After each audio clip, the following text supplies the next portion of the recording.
Vamos a entonces a ir comenzando a desarrollar la última unidad que vamos a ver de este curso, que es el tema de la teología del Nuevo Testamento. Entonces,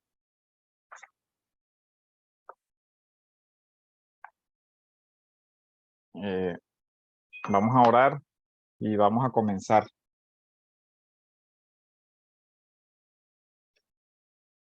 Bendito Dios, te damos gracias, Señor, por tu amor, por tu misericordia. Y rogamos que tú nos acompañes, Señor, en este tiempo y en estos momentos. Y pedimos para que tu bondad y tu misericordia nos ayuden a aprender y a poner por obra todo, Señor, lo que hemos venido aprendiendo. En el nombre de Jesús te lo pedimos y te damos gracias. Amén. Bueno, en el curso de introducción al Nuevo Testamento vamos a trabajar hoy la parte de la teología del Nuevo Testamento. Eh, Cuando hablamos de teología del Nuevo Testamento, pues hay muchos enfoques para estructurar una teología del Nuevo Testamento. Nosotros vamos a trabajar uno que consideramos que es como unificador de los distintos elementos, y es el enfoque del reino de los cielos. Yo les mandé hoy un texto, es un texto pequeño, no sé si alcanzan a verlo, lo puse mal en la cámara. Se llama El Gran Panorama Divino. Es un profesor que se llama Pauman Roberts. Él hace esta obra que es una teología bíblica eh, tanto del Antiguo como el Nuevo Testamento. Hay otra también que se llama Estrategia Divina, que sigue el mismo patrón, que se llama el patrón del reino, y otras un poquito ya más, digamos, complejas o más profundas, como una obra que se llama el reino a través de los pactos. Para todos los efectos, yo les envié eh, el documento en PDF. Ojalá lo pudieran leer todo. Es una obra muy fácil de leer, no van a tener mucha dificultad para la lectura y les va a dar, como el autor tiene en el título, de verdad, un panorama de la teología. Y lo bueno es que no va a ser un panorama de la teología solo del Antiguo, sino de toda la Biblia, del Antiguo y del Nuevo Testamento. Y de hecho a nosotros nos interesa ver el panorama del Nuevo, pero vamos a siempre estar refiriéndonos al tema del Antiguo Testamento. Entonces, voy a ir compartiéndoles, vamos a colocar la pantalla para, para que ustedes puedan ver algo.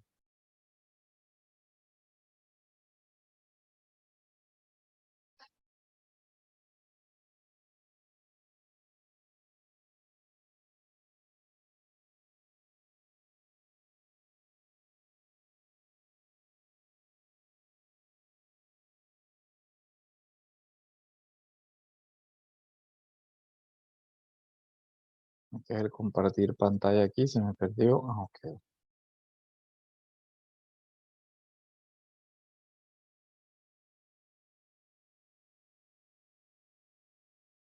Ahí ustedes ven mi pantalla, ¿cierto? Sí, claro. Esta fue la misma obra que les envié, solo quiero ir viendo unas esquematizaciones que hace el autor que son bastante importantes.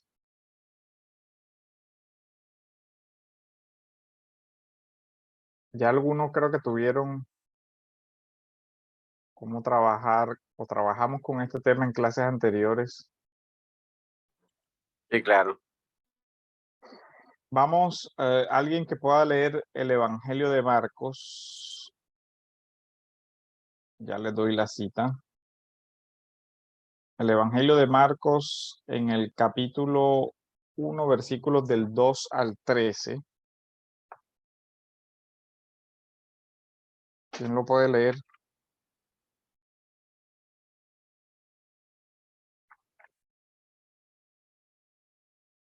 Yo lo leo. Ajá, Marcos 1, 2 al 13. ajá.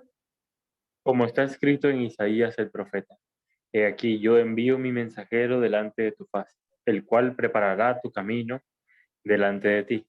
Voz del que clama en el desierto: preparad el camino del Señor, enderezad sus sendas.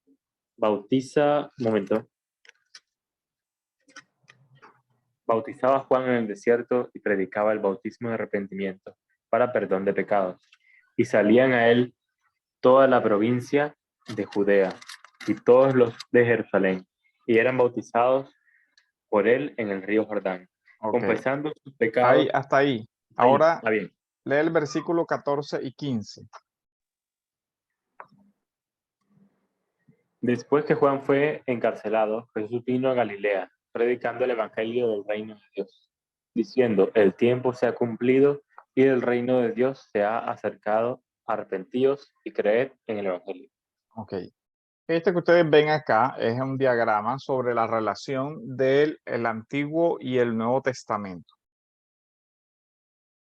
Nosotros creemos, o la posición tradicional cree que el Nuevo Testamento estaba escondido en el Antiguo en una relación de promesa y cumplimiento. Es decir, que en el Antiguo Testamento se da la promesa de qué? La promesa de un Salvador que vendría, la promesa de un reino venidero, la promesa de un rey que salvaría a su pueblo de sus pecados.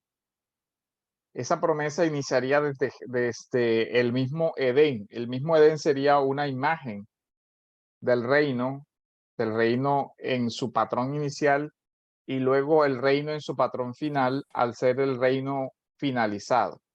Entonces, la relación de ambos testamentos, lo primero que nos obliga a nosotros como creyentes es que nos da ciertos principios de interpretación. Primero, un principio de unidad, es decir, la unidad de la revelación. Hay un solo autor de la escritura, que es Dios. Dios usa también a los autores humanos, pero los autores humanos relatan o llevan el relato del autor divino. Reconocemos entonces la doble autoría, la autoría divina, la autoría humana, pero la autoría humana es instrumental. Es decir, Dios habló por medio de los profetas, fueron los vehículos de la transmisión de la revelación. Pero esa unidad nos va a dar varios ejes de unidad. Ahí vemos una progresión que sería el segundo elemento. Entonces, unidad de la revelación, progresión de la revelación, es decir, el mensaje del evangelio va progresando a través de siglos. Mientras se da toda la historia del pueblo de Israel, desde el Génesis, pasamos por los patriarcas, pasamos por los jueces, pasamos por la época del reinado, pasamos por la época de la división del reino, pasamos por la época de la vuelta de la tribu de Judá, los exilios, todo eso, hasta que nos lleva ese orden de progresión de la revelación al Nuevo Testamento. El Nuevo Testamento está anclado en el Antiguo. Miren cómo comienza el texto. Marcos comienza su evangelio citando a Isaías y a Malaquías en una cita compuesta. Eso ya no necesitamos explicarlo. ¿Se acuerdan que curiosamente fue una de las citas que explicamos cuando hablamos de la exégesis rabínica? Y decíamos que este era un ejemplo clásico de harizá, de un collar que se arma con varias citas y se cita la autoridad, digamos, prominente, en este caso, Isaías. Pero el punto que quiero resaltar aquí es que el Nuevo Testamento nos dice, aquí se está cumpliendo, cumplimiento. Lo que Dios dijo por medio de su profeta Isaías, Antiguo Testamento. Lo que dijo sobre qué, lo que dijo sobre el reino, sobre el Salvador y su venida, el mensajero que había a anunciar al Mesías. En este caso, dice, voz del que clama en el desierto, prepara el camino del Señor, es decir, de Jesús, de Dios. Eso estaba profetizado. Y después textos, ahí mismo nos dice que Juan es la voz del desierto, y llegó Juan y predicaba en el desierto. Y después llegaba Juan y predicaba diciendo ¿qué? ¿Cierto? Juan llegó predicando ¿qué cosa? El reino también. El arrepentimiento para que las personas ingresen al reino. Y cuando Jesús comienza su ministerio, después de haber sido ungido por Juan el Bautista, ¿qué comienza diciendo? Lo mismo que Juan estaba diciendo, arrepentidos porque el reino de los cielos, ¿qué? Se ha Se ha acercado. Ahora, ¿eso qué nos enseña? Bueno, el rey se acerca en la persona del rey, ¿cierto? El rey del reino, Jesús. Lo que vemos ahí es todo un entramado cristológico, o sea, lo que recorre el Antiguo Testamento. Desde Génesis 3:15 es la promesa del Hijo que pisoteará la serpiente, se va a cumplir en el Nuevo Testamento. ¿En quién? En Cristo Jesús.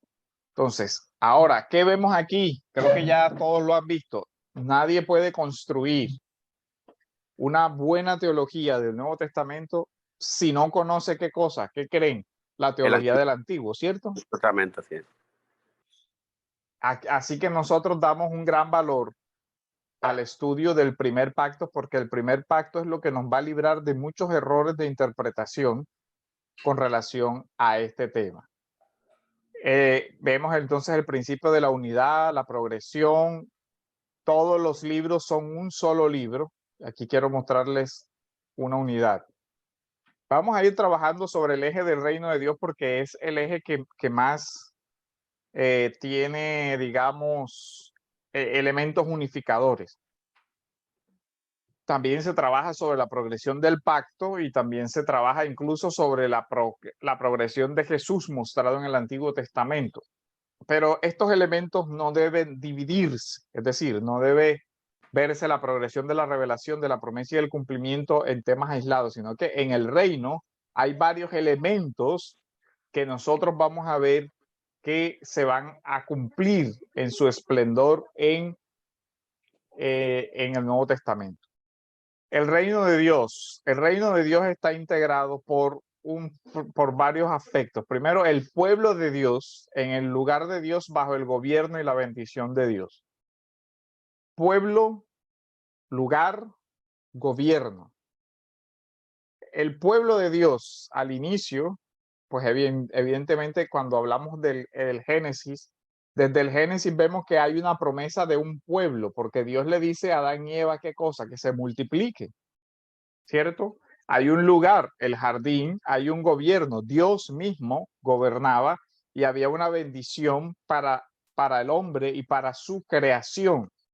Después se da una maldición sobre el hombre y sobre su creación, y en virtud de esa maldición es que se da la necesidad de la renovación de todas las cosas, la renovación mundi, la renovación del mundo, pero la renovación del mundo será introducida por el reino de nuevo, por el reino de los cielos. Ahí está la renovación. Este reino que va corriendo hasta la renovación final en el reino venidero de Jesucristo, en la segunda venida. Vamos a ir, aquí hay entonces la estructura de la progresión. En el Antiguo Testamento, ¿qué encontramos? El patrón del reino.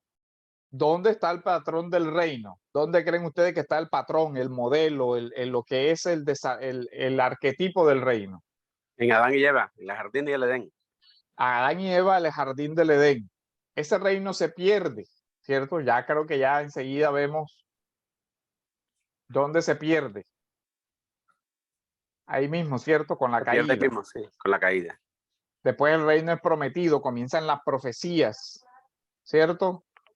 El reino parcial, cuando ya comienza Israel a instaurarse como reino, y el reino profetizado, la época de los profetas se da. En el Nuevo Testamento, ¿qué encontramos?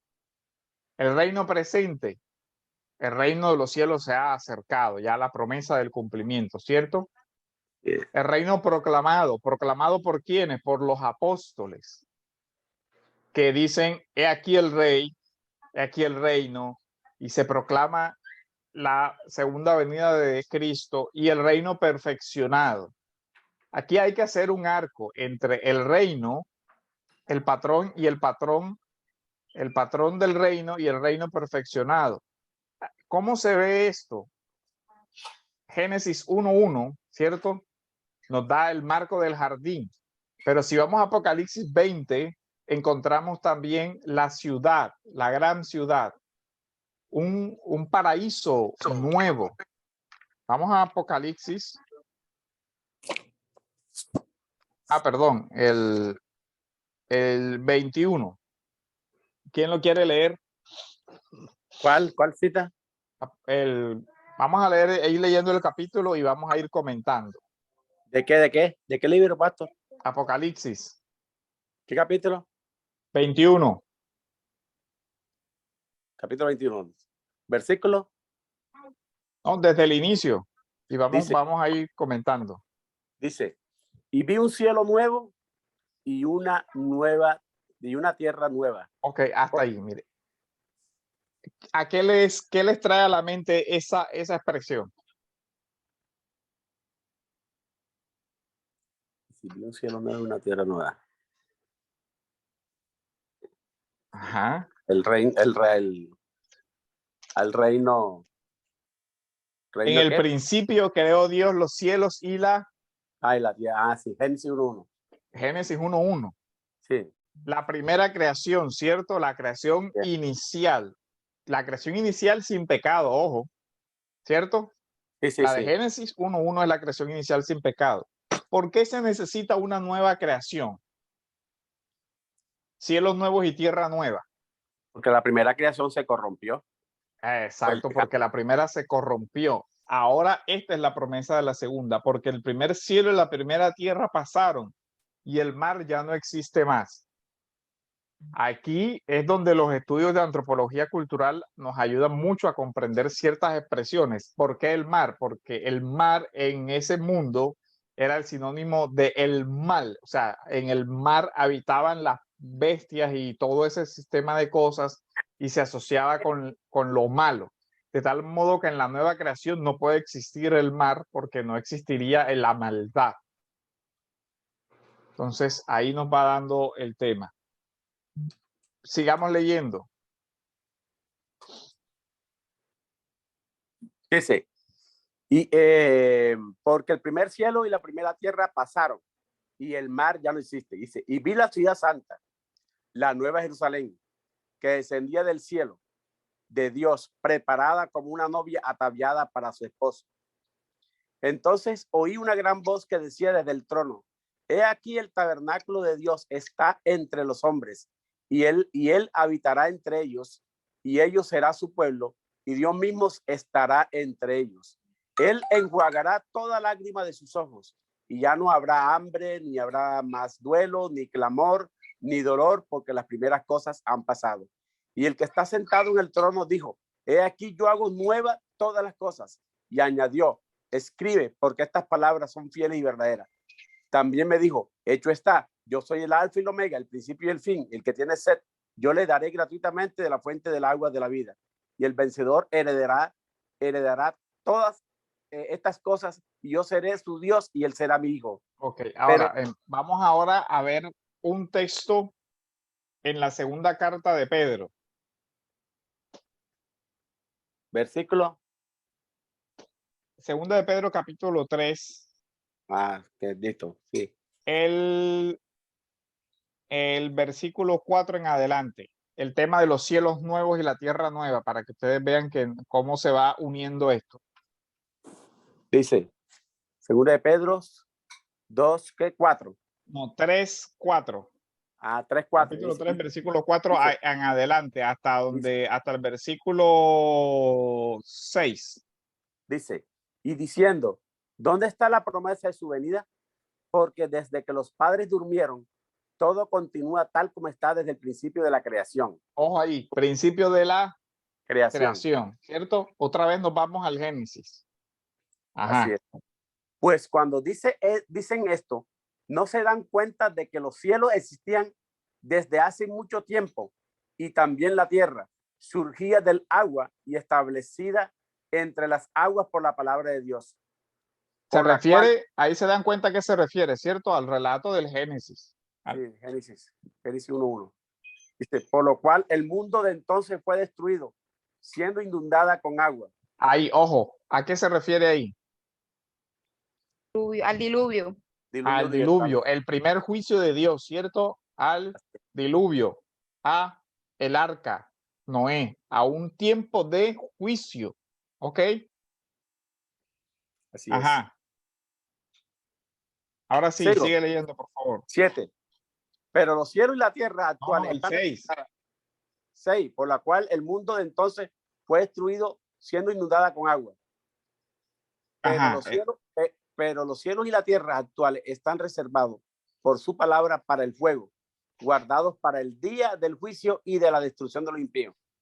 Si ven entonces la estructura, cielos antiguos, cielos que van a ser destruidos por junto con los impíos. Es decir, que en la nueva creación no estará qué cosa. Los cielos y la tierra vieja. Ajá, y los impíos tampoco. Tampoco Porque ahí hay. dice, pero los cielos y la tierra actuales, o sea, el mundo presente, y este es un tema escatológico también, Pedro usa dos eras, el mundo antiguo, el mundo presente. Ya dice, antes hubo un juicio con Noé, pero actualmente estamos esperando otro juicio. ¿Cuál? El del Señor, el que se dará cuando en la segunda venida del Señor. Por eso dicen en el versículo 8, pero amados, no ignoren esto, porque el Señor un día, porque para el Señor un día es como 1000 años y 1000 años como un día. El Señor no tarda en cumplir su promesa, según algunos entienden la tardanza, sino que es paciente para con ustedes, no queriendo que nadie perezca, sino que todos vengan al arrepentimiento. Entonces volvemos al tema de la promesa, ¿ok? Tengamos eso en mente.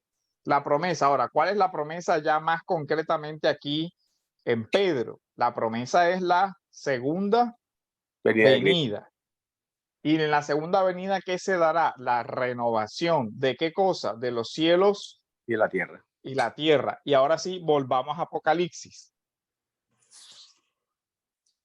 En la cita que estábamos leyendo. Si vemos la unidad, cielos antiguos, Génesis, Primera de Pedro nos hace una interpretación también que nos lleva al Génesis, y Apocalipsis nos hace una interpretación que nos lleva al Génesis.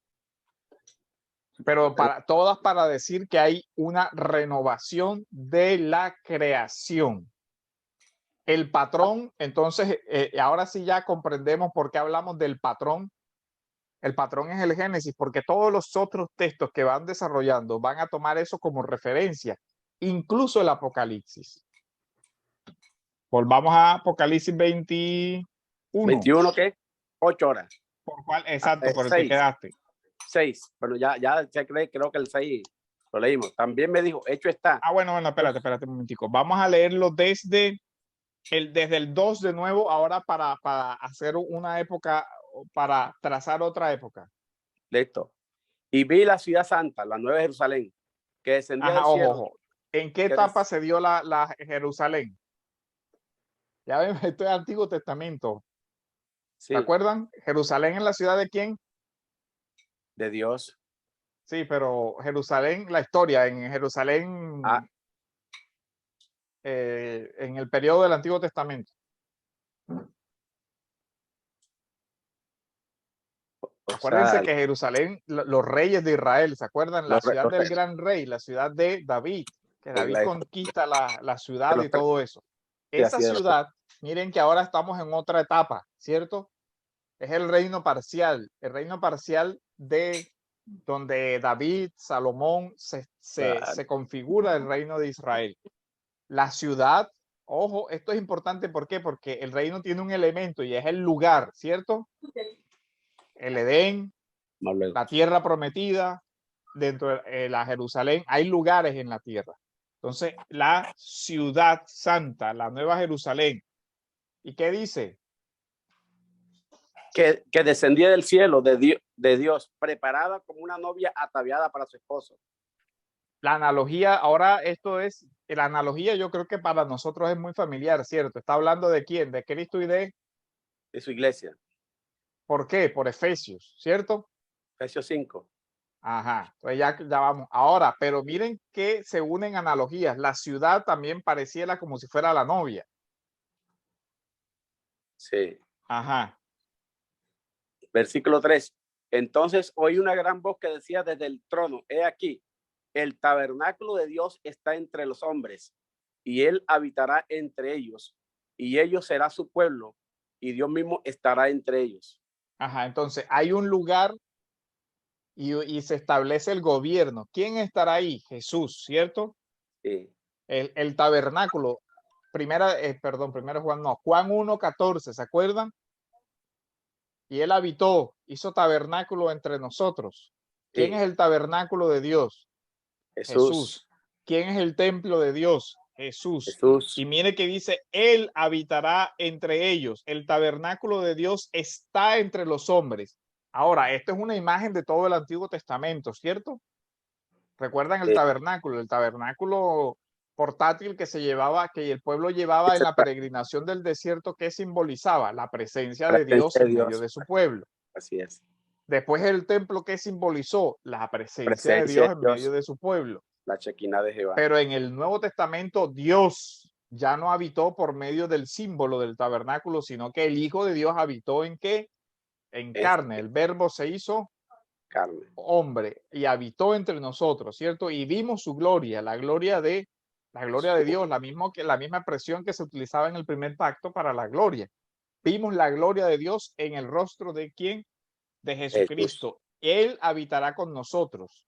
O sea, él volverá a habitar con su pueblo. ¿En dónde? En su santa ciudad y todo lo demás que es una imaginería de la nueva vida.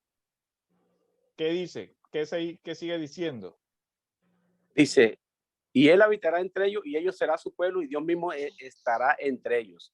Él enjugará toda lágrima de sus ojos y ya no habrá muerte, ni habrá más duelo, ni clamor, ni dolor, porque las primeras cosas han pasado.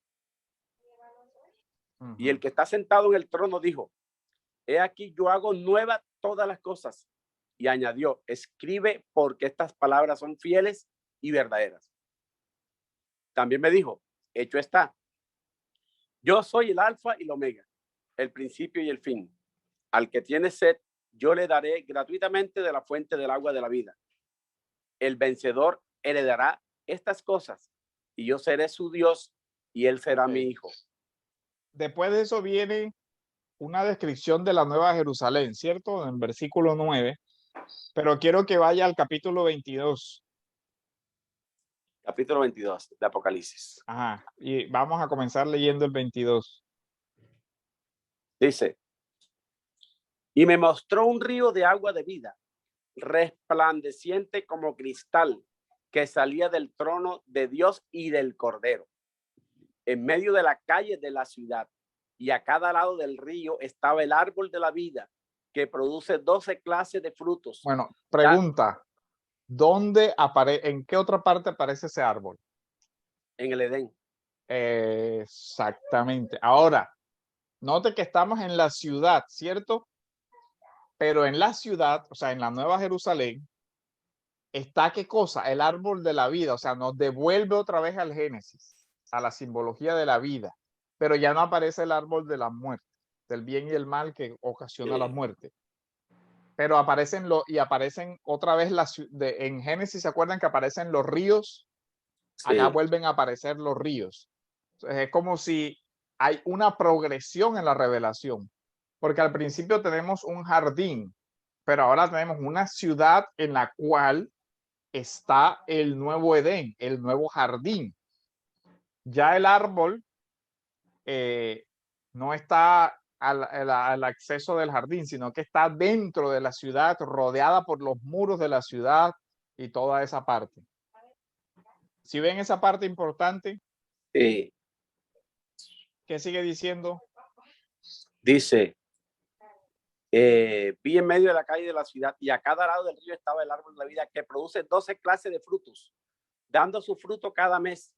Y las hojas del árbol eran para sanidad de las naciones. Y ya no habrá más maldición. Y el trono de Dios y del Cordero estará allí. Y Okay, sus siervos te servirán. Primero, maldición, ¿por qué?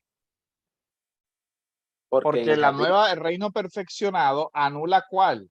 La maldición. La maldición del reino que se perdió. Génesis capítulo 3, ¿cierto? Y en el nuevo Edén está ¿quién? El rey. Entonces tenemos un lugar que es la ciudad, el Edén.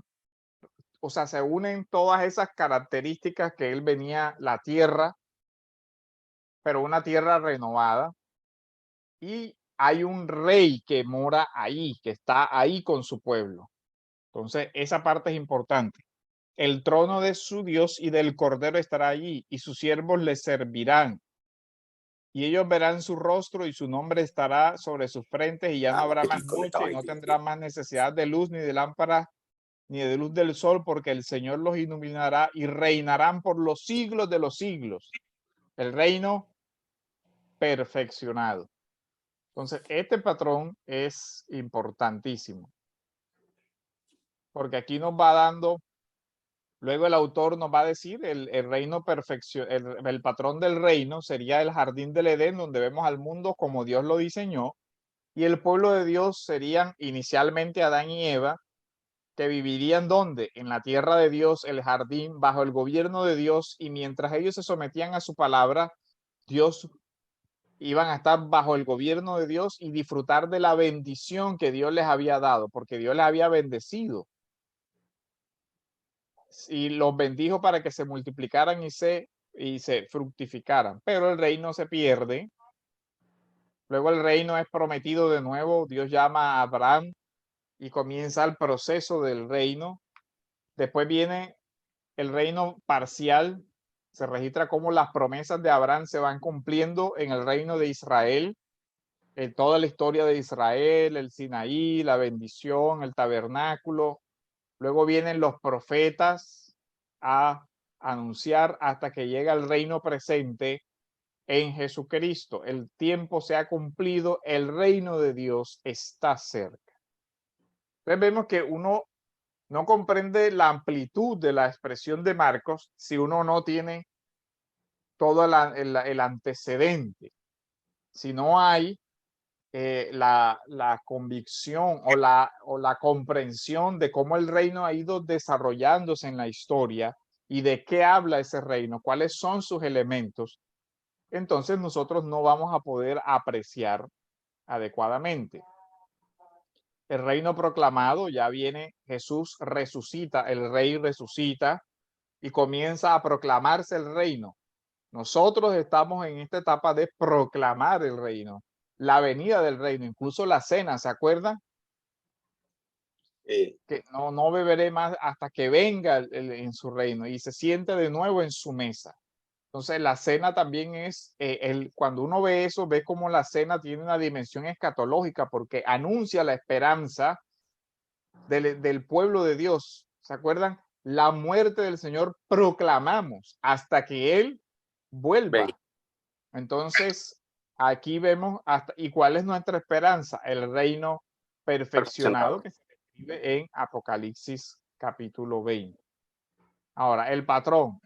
Vamos a ir viendo aquí hay unos cuadritos que nos ayudan a comprender el tema. Déjenme lo busco.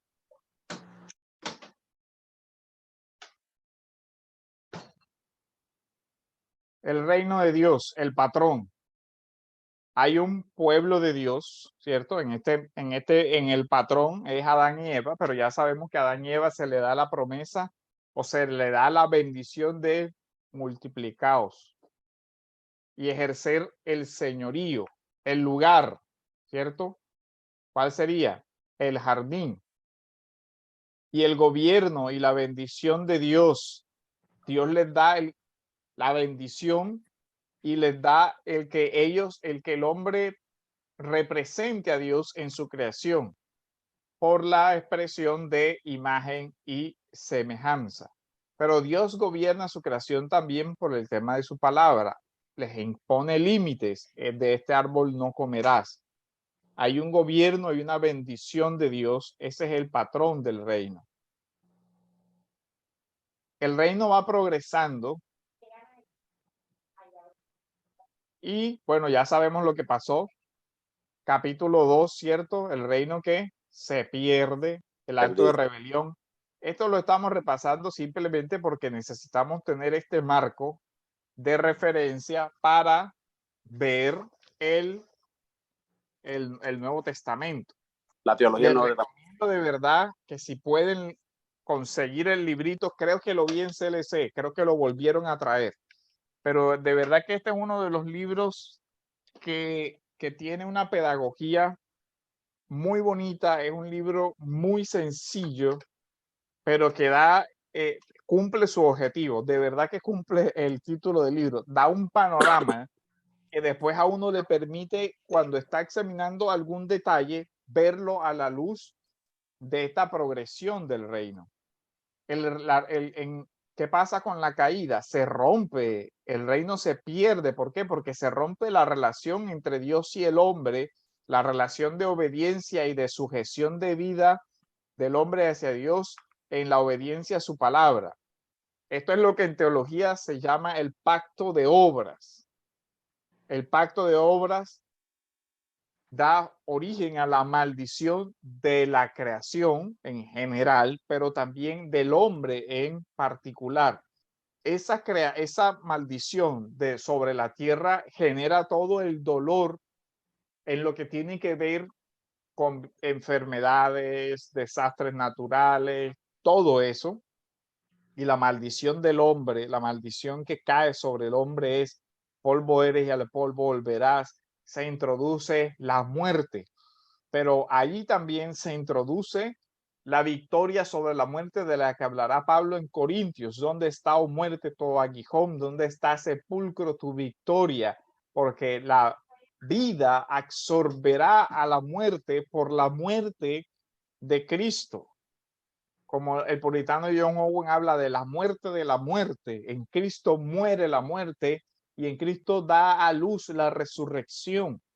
Y esa es una promesa del reino. El reino es el reino de la resurrección o de la renovación de aquellos que estén vivos. Entonces ahí vamos comprendiendo por qué era necesario eso, porque hay una relación rota. Se necesita un mediador de la relación y esa mediación va a ser realizada ¿por quién? Por Cristo mismo, que es el hijo de la mujer que va a pisar la cabeza de la serpiente, y ahí se desarrolla el tema de la trama de la oposición al reino. Esa oposición al reino será constante en toda la historia de Israel. En esa trama de la oposición al reino, uno entiende, por ejemplo, lo que pasó con Esther y lo que el malvado Amán decía, porque por la línea de ese pueblo vendría el Mesías, como dice el Evangelio de Juan. ¿Se acuerdan? La salvación viene de los judíos, debía venir de ese. Y miren cómo la oposición demoníaca pretendió en varias etapas de la historia de la redención, y lo sigue pretendiendo aún hoy, destruir a ese pueblo, que es una señal visible.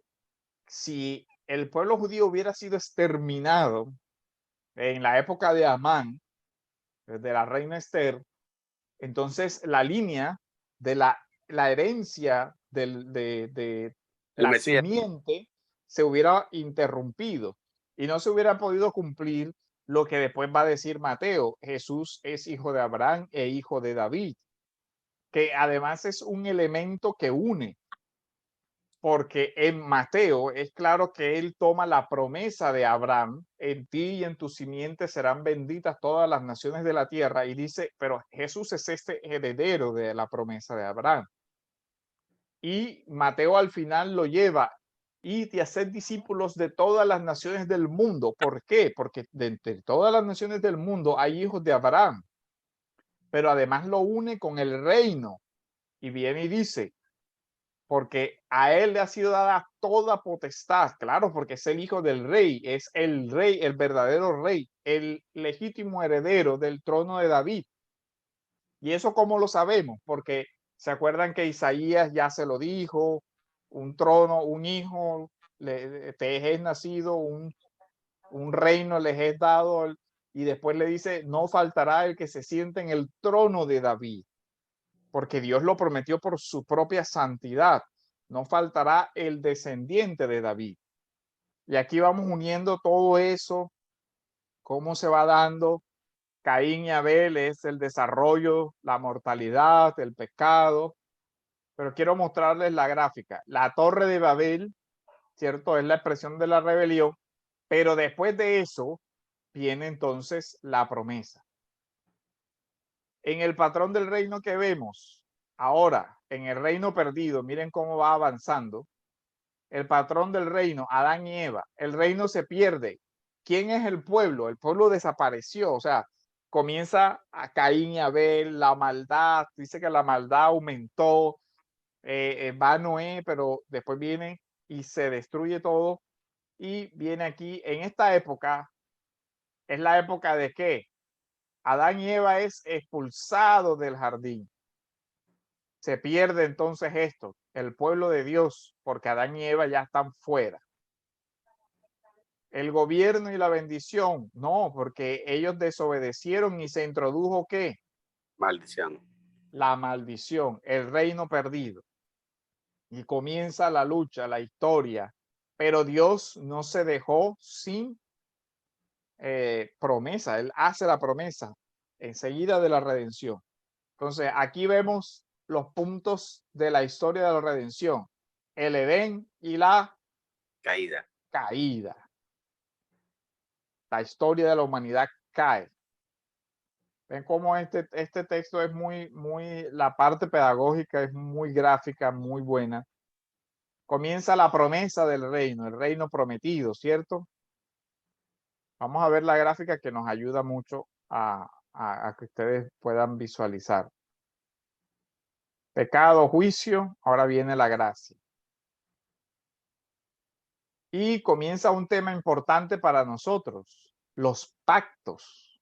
Porque por medio de los pactos progresa ¿qué cosa? Progresa el reino. Por eso para el reino consumado habrá un nuevo pacto y ese pacto también tiene una segunda etapa que es la de la venida. Encontramos el pacto de Noé, ¿cierto? Que el pacto de la conservación de la creación. Dios destruye y dice, sale el arco iris, nunca más será destruido. Es una señal del pacto, ¿cierto? Cada pacto tiene sus señales. El pacto de Abraham, ya lo sabemos, Dios le da, lo llama a una tierra nueva, todo eso. Tierra, un lugar, ¿se acuerdan? Acuérdense de los elementos, un lugar. Y una nación, porque la nación había desaparecido. Él bendecirá y por medio de esa simiente se irá hasta el fin de los tiempos. Ahora, ¿esto por qué es importante? Porque hay una promesa en singular que Pablo retomará. Dios le dice a Abraham, en ti y en tu simiente serán benditas todas las naciones de la tierra. Y Gálatas, Pablo en Gálatas interpreta esto como una señal de Cristo.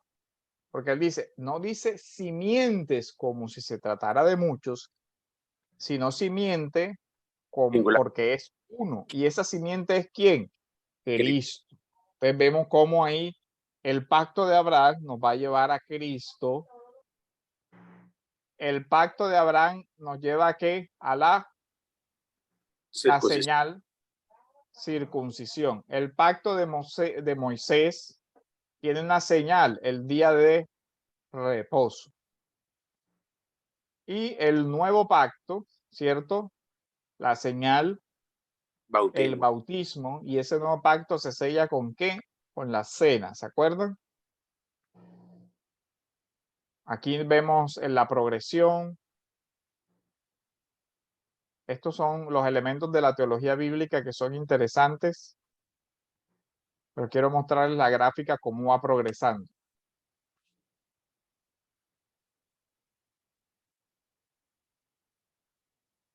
Miren aquí cómo va ahora. El pueblo, el reino de Dios tiene los elementos. El pueblo de Dios, Adán y Eva, se pierde porque son expulsados. Después vienen los descendientes de Abraham a ser ese pueblo de Dios. Lugar de Dios, jardín, expulsados. Ahora vienen que la tierra de Canaán. Sal de tu tierra, de tu parentela, a la tierra que yo te mostraré, a un lugar que fluye leche y miel, y las imágenes que se usan son de la gran abundancia, como que, como las del jardín. ¿Se dan cuenta? Yes. En esa simbología siempre está apareciendo el jardín donde los frutos se producen por la gracia divina. El cielo no La llega más. bendición, vuelve la bendición, porque Dios bendice a Abraham y a las naciones que nacerán de su seno. En ti y en tu simiente serán benditas. Entonces, esa bendición, después Pablo nos va a mostrar que quién es la bendición, Cristo mismo, ¿cierto? La bendición para todas las naciones, porque es el rey prometido para Israel, pero no solo para Israel, sino que es el rey prometido para todas las naciones del mundo. Ahora aquí comienza la caída, la historia, comienza la promesa, ¿cierto? La promesa que va a derivar en el cumplimiento, un cumplimiento parcial en el Nuevo Testamento, pero ahí mismo está el otro, el reino también consumado.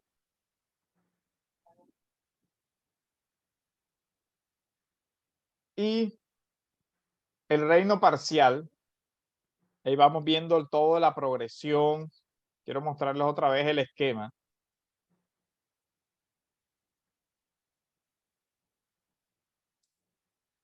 Aquí se va dando todo el Génesis, Josué, el cumplimiento parcial. Comienza el Abraham, Sara, Isaac, Rebeca, hasta que se da los patriarcas, ¿cierto? Es una etapa. Los patriarcas, después vinieron los jueces, después vinieron ya el reinado de David, Salomón, la división del reino, toda esa parte. Pero quiero que volvamos a la crónica, acá al documento, al resumen que él siempre hace.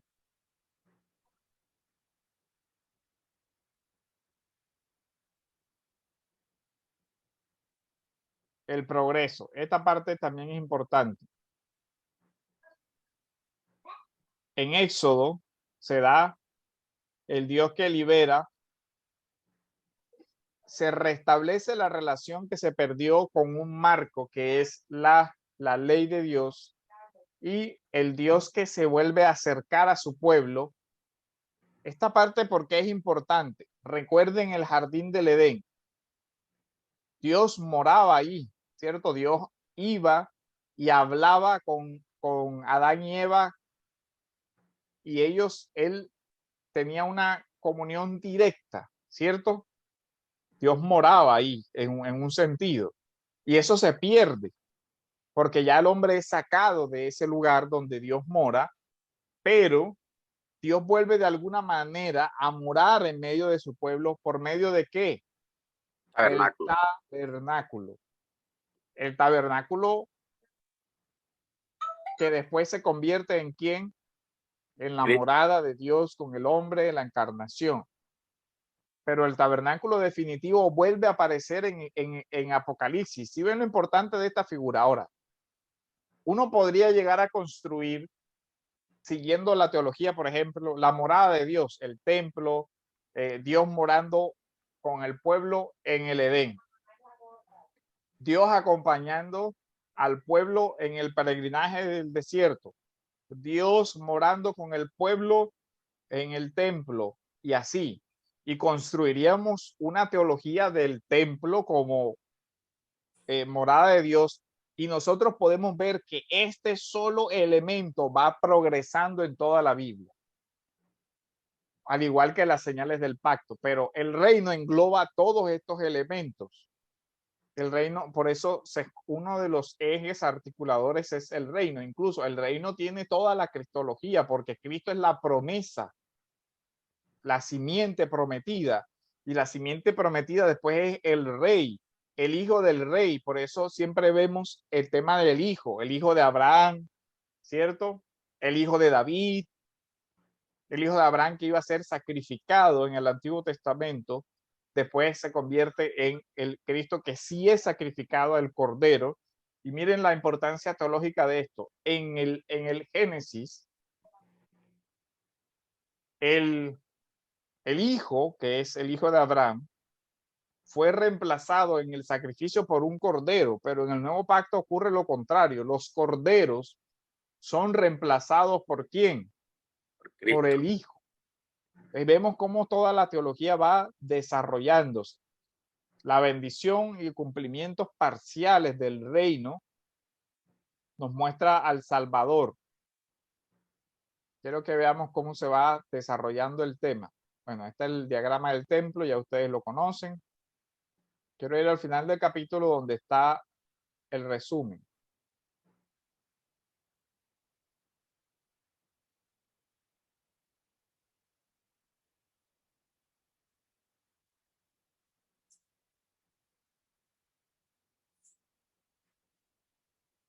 No podemos ya, esto todo es la parte del Antiguo Testamento. Vamos a ver, me encuentro la...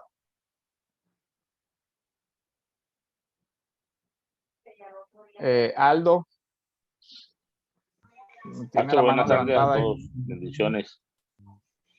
Sí. Ahí nos quedamos y la pregunta va en el enfoque va al tabernáculo, entendiendo como ese lugar de adoración, de reunión que en siglos pasados pues eran hasta en montañas, ¿no? Eran hasta en cavernas. Y hemos visto que esta pandemia nos dejó como ese retornar al tabernáculo en nuestras casas, en nuestros hogares. Eso llevó a que muchas personas se alejaran una vez más de los templos que habían sido construidos en diferentes iglesias, en diferentes doctrinas. Y vemos pues finalmente como esa inferencia de que el único tabernáculo es Jesucristo, siendo él la piedra angular y nosotros el ladrillo de edificación. Estoy enfocado en ese contexto ahí, pastor. Lo que pasa es que miren, desde el Antiguo Testamento vemos dos elementos unificadores del pueblo: espacios sagrados y tiempos sagrados. ¿Se acuerdan?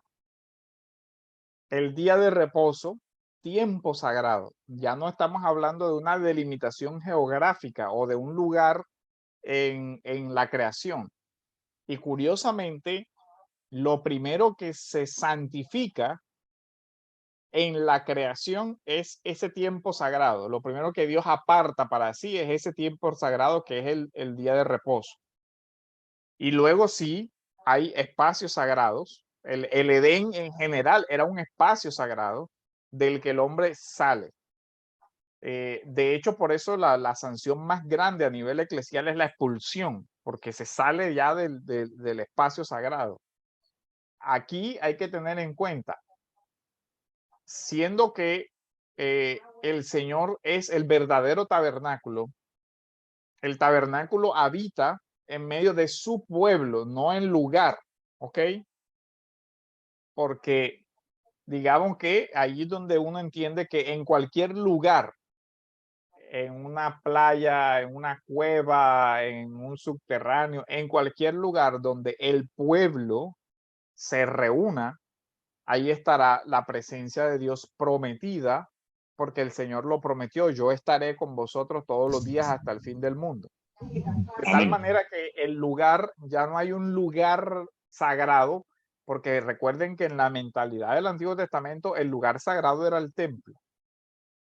la persona tenía que desplazarse, ¿cierto? Desde cualquier lugar del mundo hacia el templo, porque ahí era la morada, la única morada. Ahora se da una apertura, una universalización. ¿Por qué? Porque el Señor Jesús y ya es ese tabernáculo, y con su ascensión y su reinado es un reinado universal. Ya vemos, aunque eso estaba así desde el Antiguo Testamento, porque si usted lee los Salmos, dice que Él reinará en todos los mares, en todas las costas, en todas las naciones. Desde Abraham, todas las naciones estaban incluidas. Pero digamos que en el primer pacto estaba reducido a la tierra, ¿cierto? Y si ustedes ven a la tierra, dentro de la tierra, a la ciudad de Jerusalén, y dentro de la ciudad de Jerusalén, al templo. O sea, tierra, Jerusalén era lo más, la cumbre de la tierra, y el templo también era el espacio más sagrado. Esos espacios eran inamovibles, porque nadie podía hacer lo que debía hacerse en el templo. Pero ya en el Evangelio, por ejemplo, en el Evangelio de Juan, llegará el tiempo en que ni aquí ni allá, Jesús y la samaritana, ni en este templo ni en el otro, sino ya en espíritu y en verdad. Entonces, ahora, los lugares son relevantes no por el lugar, sino por quienes ahí se reúnen, porque es que la iglesia, y ahí hay una corrección que hay que hacer, la gente dice, vamos a la iglesia. La iglesia no es el edificio, la iglesia son las personas. Así que es indistinto el espacio siempre y cuando las personas estén. Y aquí viene otro tema importante. La iglesia es el cuerpo, ¿cierto? El conjunto de creyentes. Por eso la vida de la iglesia no se puede vivir en aislamiento. No soy yo solo. Debo estar dentro del cuerpo, dentro del pueblo de Dios, donde quiera que esté, en un patio, en una catatumba, en donde quiera que esté, pero debe estar reunido el cuerpo. Entonces, lo relevante no es la gran catedral con, qué sé yo, con todos los adornos y con todo lo demás, sino que yo pueda estar con los hermanos. Liliana, la comunión de los santos. Amén. Gracias, Pastor. Amén. Pastor, con relación a lo que usted está mencionando, o sea, algo que yo aprendí acerca de la importancia de congregarse fue eso precisamente, porque digamos que muchos tomaron a la ligera el no congregarse o no le veían nada de malo a decir, ay, pero que tiene que sea virtual y eso. O sea, la importancia de congregarse es eso, porque precisamente, como usted lo decía, o sea, la iglesia es las personas como tal, y Cristo no va a venir por personas como tal, sino por su iglesia. Entonces, digamos que ahí radica la importancia de que formemos parte de ese cuerpo, o sea, del congregarnos y todo esto. Claro. Gaspar.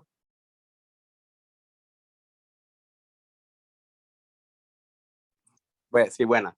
Pastor, lo que pasa es que si bien es cierto que los pactos van amarrados a los reinos o viceversa, el eje central de todos los pactos es Cristo, pero Cristo a la vez, su propósito fundamental de que Cristo intervenga como eje central en todos los reinos y en todos los pactos,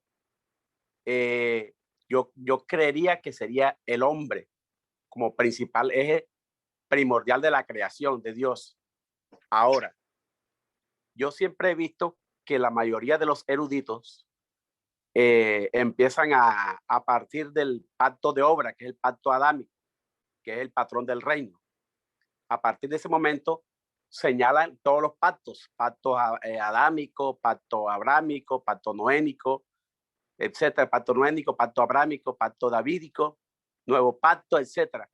Pero muy poco los teólogos, pastor, mencionan el pacto que se hizo en la eternidad, por decirlo así, el pacto intratrinitario entre el Padre, el Hijo y el Espíritu Santo. ¿Por qué no le dan importancia los teólogos al pacto intratrinitario, que para mi concepto es el principal pacto, el punto de partida de toda la historia de la redención de la humanidad? Sí, debería comenzarse, déjenme, me perdí aquí. Debería comenzarse con el pacto de redención. Lo que pasa es que ellos hacen la división entre lo que ocurre fuera de la historia y lo que ocurre en la historia.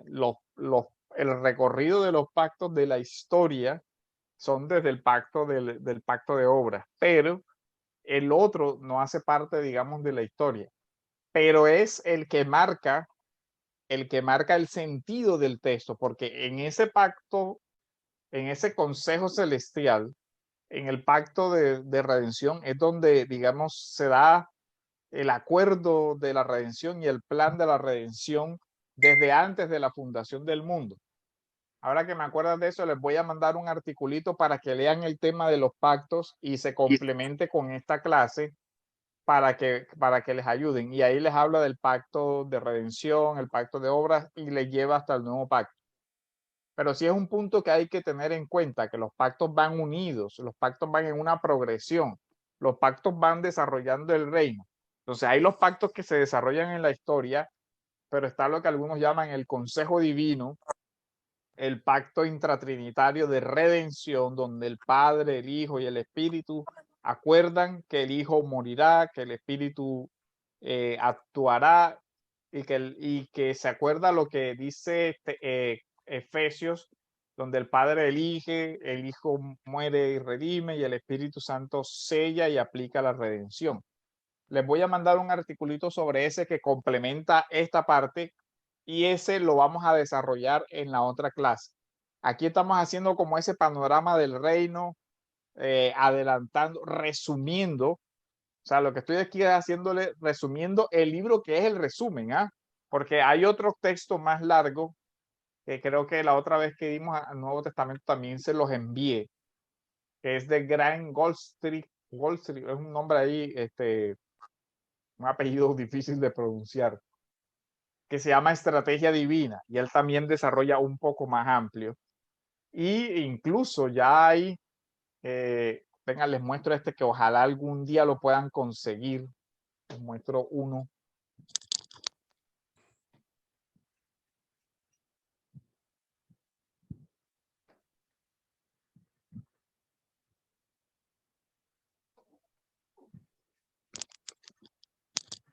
Y cada uno de los temas que nosotros estamos viendo aquí, el pacto de obras, el todo, es prácticamente un libro. Pero miren este también, ve. Este que se llama El templo y la misión de la iglesia. Una teología bíblica de la morada de Dios. Y son 537 páginas solo sobre el tema del templo, la morada de Dios. Pastor, ahí veo una mano levantada.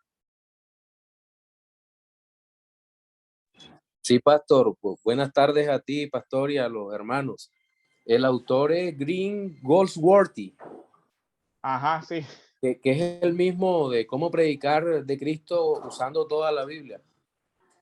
Sí, ese libro se lo recomiendo. De verdad Sí. que es un libro de teología bíblica muy bueno. Pastor, ¿ibas a decir algo más? No, eso, pastor. Iba nada más a darte el nombre para que los hermanos lo pudieran tener, porque es excelente el texto, pastor. Gracias. Sí, este es como el mismo eje del de Ghost Street de estrategia divina, pero este obviamente es mucho más sencillito. Pero en orden deberían y tienen un resumen y después se van con el otro, que el otro ya es un poquito más largo, un poquito más complejo. Y por último está la teología del Nuevo Testamento que escribe J.K. Bill, también tiene una teología del Nuevo Testamento en 2 tomos que desarrolla ya. Esos son 2 tomos así ladrillos de este tema del reino en el Nuevo Testamento. Ahí sí ya, si usted quiere profundizar, ya compra esas obras, pero les recomiendo de el de verdad vos, que las obras. ¿Cómo? Pastor, el de vos, en el de Gelharius, el de Teología Bíblica, también le puede servir. También el de Teología Bíblica de Gerardo Voss, y él tiene uno sobre el reino de Dios en Pablo. Ese también es excelente para el que quiera profundizar. Por eso, de verdad, hermano, que yo siempre les digo, lo que nosotros alcanzamos a ver en las clases digamos, es una gotica de lo profundo que hay. Lo que tratamos es que usted tenga un bosquejo general y que ya después pueda navegar por esa literatura y poder comprender y ubicarse, pero realmente se requiere de su parte las lecturas complementarias, leer, desarrollar, porque por más que uno quiera, en una clase de 1 hora o 2 horas, no se puede desarrollar todo esto. Mire que, por ejemplo, en este caso, ni siquiera hemos llegado propiamente al tema de la teología del Nuevo Testamento, porque vemos la unidad de esa revelación y enseguida podemos ir comprendiendo una gran cantidad de cosas sobre la teología del Nuevo Testamento que son hermosas y que a veces uno ve como dispersas y uno dice, bueno, es importante el pacto, es importante la promesa, es importante Cristo, es importante el templo, es importante esto, el rey David y esto, pero no logra articular. Ese es el principal problema. Entonces es como dispersión, hay una dispersión. La persona ve que hay cosas que son patrones y que van progresando, pero al final no logra unirlas, no logra encontrar el hilo, lo que le va dando el ensamblaje. En cambio, la idea es que teniendo ese ensamblaje, cada vez que leemos un libro, miren cómo uno conecta Primera de Pedro con Apocalipsis, con Génesis, y todo por el tema del reino, los cielos nuevos y la tierra nueva, pero también por el tema de Cristo, claro, porque Él es el rey del reino, o sea, es el punto central, porque Él es el rey, el supremo rey, ya desde la eternidad que se hace hombre en el tiempo y desarrolla el plan de redención en su persona. En mi sangre, ya dice el Señor cuando establece el nuevo pacto. Esta es mi sangre, la que sella este nuevo pacto. Ya no son la sangre de los animales y todo eso. Entonces, ahí vemos el nuevo pacto, la superioridad, porque está la persona misma del rey. Y todo eso asegura su cumplimiento. Entonces, esta parte de la teología bíblica, de la teología del Nuevo Testamento, tiene mucho que cortar, tiene mucho que desarrollar, y es en una de las partes donde uno ve con mayor profundidad el tema de la unidad de la Biblia, que lastimosamente no nos han enseñado a leerla así, sino que se lee como por pedacitos, y las personas tienen las piezas, pero no tienen el panorama de las piezas armadas para que eso les ayude. Entonces, ahí es donde queremos llegar. Miren cómo va progresando. Y en la otra clase vamos a desarrollar un poquito más el pueblo de Dios, el pacto, el reino parcial, los israelitas, el lugar.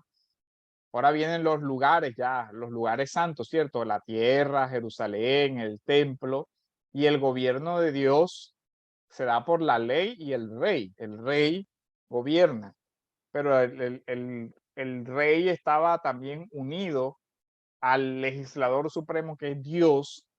El rey de Israel estaba sujeto a la ley también. Entonces ahí vemos esos puntos importantes.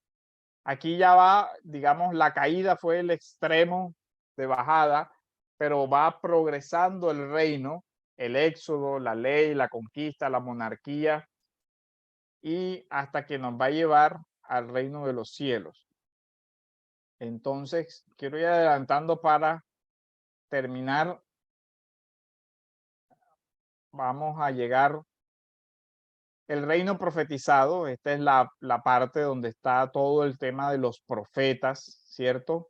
Los profetas ya van a anunciar qué cosa, el nuevo pacto, ¿cierto? Jeremías ya viene hablando de vendrá un nuevo pacto donde Dios hará toda esa parte, la división del reino, que es un juicio, toda esta cuestión. Vamos a mirar este último y dejamos hasta aquí para la otra clase enfocarnos un poquito más con detenimiento y les voy a mandar el artículo del pacto. Y por supuesto que ojalá que lean el libro. Este es un librito que hay que leerlo varias veces y verán. Bueno, aquí está. La hicieron, ahora como es más larga, la hicieron acá. El reino parcial, bueno, aquí sí se ve feo, no sé si se pueda doblar. El remanente de Israel, la inclusión de las naciones en el reino profetizado, los profetas comienzan a hablar, ¿cierto? De que las naciones irán entrando, el nuevo templo, la nueva creación, Isaías, ¿se acuerdan? Isaías habla de los cielos nuevos y tierra nueva, Jeremías habla del nuevo pacto, el gran rey y la gran bendición. Y ahí comienza, se anuncia esto. Ahora, las etapas de la historia, después viene la monarquía, se da otra decadencia de Israel. ¿Cierto? El reino, los reinos caen, cae ante los babilonios, cae primero la división, después en los exilios, el reino de las tribus de Israel desaparecen y nunca regresan. La otra parte de Judá es llevada cautiva también, regresará después. Y ahí vemos, entonces necesitamos este marco y llegamos al reino presente. El tiempo ha llegado, el cumplimiento del tiempo, que sería el reino de Dios, el reino de los cielos. Entonces, vamos a dejar para la otra clase, en la otra clase vamos a comenzar desde aquí, desde el reino presente. Por lo tanto, lean desde el capítulo 6 en adelante todo lo que puedan para ir entendiendo esta parte de la teología del Nuevo Testamento. Les voy a mandar, ahora les envío un diagramita de los pactos para que también lo lean y ahí puedan ir uniendo mejor. ¿Hasta aquí hay alguna duda, pregunta?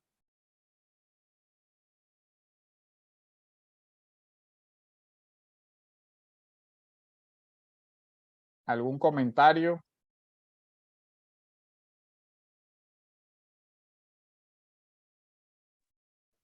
Pastor, bueno, a mí no me ha quedado duda.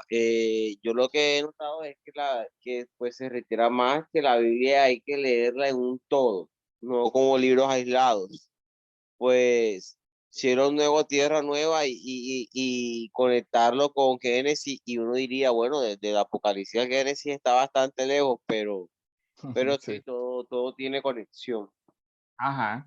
Uno va viendo cómo todo va progresando y cosas pequeñas se van desarrollando. Ya ven, entonces la Biblia es una unidad, por eso que los criterios teológicos son importantes. ¿Cuál criterio teológico? Dios es el autor de la escritura, no son libros dispersos, sino que tiene un solo autor, tiene un programa de redención, tiene un reino que se va desarrollando, hay una unidad, progresión, la revelación va progresando, todo eso es importante, que son criterios que nos ayudan a interpretar. Por eso no se pueden coger pedacitos por aquí, pedacitos por allá y hacer unas amalgamas que no tienen como cohesión. Uno mismo se da cuenta, oye, esto como que no cuadra. Pero vemos que la misma Biblia naturalmente se va articulando. Miren cómo textos tan diferentes como Apocalipsis, como la carta de Pedro, nos llevan de forma natural al Génesis, nos llevan al Edén, nos llevan a todo eso, y cómo las referencias son muy claras. Y ahí es importante que uno cuando vaya leyendo la Biblia vaya, oye, esto me parece que aparece en otra parte. Sí, efectivamente, mira, aquí está. Y ojalá que puedan leer este librito. Es un libro sencillo, es de los que mejor hace un resumen. Y ya de ahí en adelante, el mismo autor da otras referencias bibliográficas que son, pues, para ya los que quieran profundizar en el tema. Gaspar. Sí, pastor, ¿sabes qué me llamó la atención de ese libro? La comparación o la analogía que hace de Génesis, donde se encuentra la tentación de Satanás a Adán y Eva, a Eva primero y después donde hace la tentación al primer Adán. Y entonces Ajá. después hace la analogía con el segundo Adán, que es Jesucristo. También Satanás irrumpe en la escena para tentar a Jesús en el desierto. Y el libro dice, solo que el primer Adán cayó en la tentación, en el juego de Satanás, pero el segundo Adán, en la tentación, que fue la misma tentación que hizo en el desierto, salió victorioso. Esa es la diferencia entre el primero y el segundo Adán. Ese es otro eje, el primer Adán y el nuevo Adán en Romanos. Incluso miren que Romanos construye su teología sobre el Génesis, porque Abraham, el reposo y toda esa parte. Entonces, ahí vamos creando una teología, un entramado teológico importante. Entonces, bueno, hermanos, la próxima clase, entonces, vamos a comenzar desde este capítulo. Léanlo y ahorita les voy a mandar un bosquejo sobre el tema del pacto para que lo unan y lo podamos también ir revisando en la otra clase.